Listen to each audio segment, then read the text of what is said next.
पहला नियम, विशुद्ध सामर्थ्य का नियम। विशुद्ध सामर्थ्य का पहला नियम इस तथ्य पर आधारित है कि व्यक्ति में मूल रूप से विशुद्ध चेतना हो, जो सभी संभावनाओं और रचनात्मकताओं का कार्यक्षेत्र है। इस क्षेत्र तक पहुंचने का रास्ता है प्रतिदिन मौन, ध्यान और अनन्य का अभ्यास करना। व्यक्ति को प्रतिदिन कुछ समय के लिए मौन की प्रक्रिया करनी चाहिए और दिन में 2 बार अकेले बैठकर ध्यान लगाना चाहिए। इसी के साथ उसे विशुद्ध सामर्थ्य को पाने के लिए अनन्य का अभ्यास करना है। शुद्ध सामर्थ्य के नियम को एकता का नियम भी कहा जा सकता है, क्योंकि जीवन की अनंत विविधता को अंतर्निहित करना एक सर्वव्यापी भावना एकता ही है। दूसरा नियम, दान का नियम।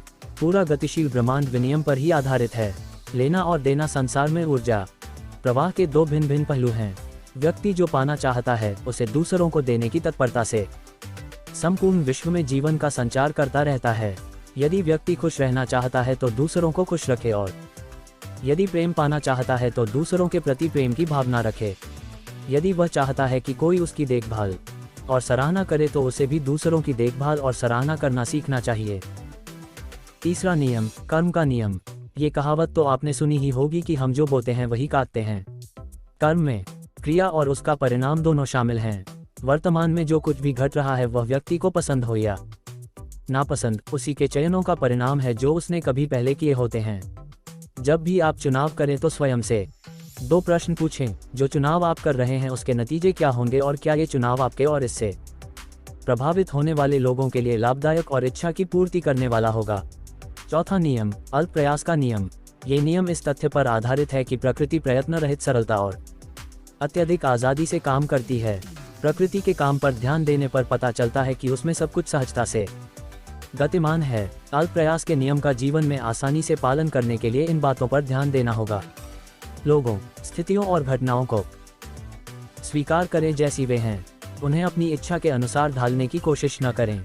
उन स्थितियों का जिनसे समस्या उत्पन्न हुई है उनका उत्तरदायित्व स्वयं पर लें। किसी दूसरे को अपनी स्थिति के लिए दोषी नहीं ठहराएं। पांचवा नियम, उद्देश्य और इच्छा का नियम। ये नियम इस तथ्य पर आधारित है कि प्रकृति में ऊर्जा और ज्ञान हर जगह विद्यमान है। अपनी सभी इच्छाओं की एक सूची बनाएं और इसे नियमित रूप से याद रखें। अपनी इच्छाओं पर भरोसा करें। ये समझें कि यदि चीज़ें अपेक्षित रूप से दिखाई नहीं देती हैं तो इसके लिए एक कारण है।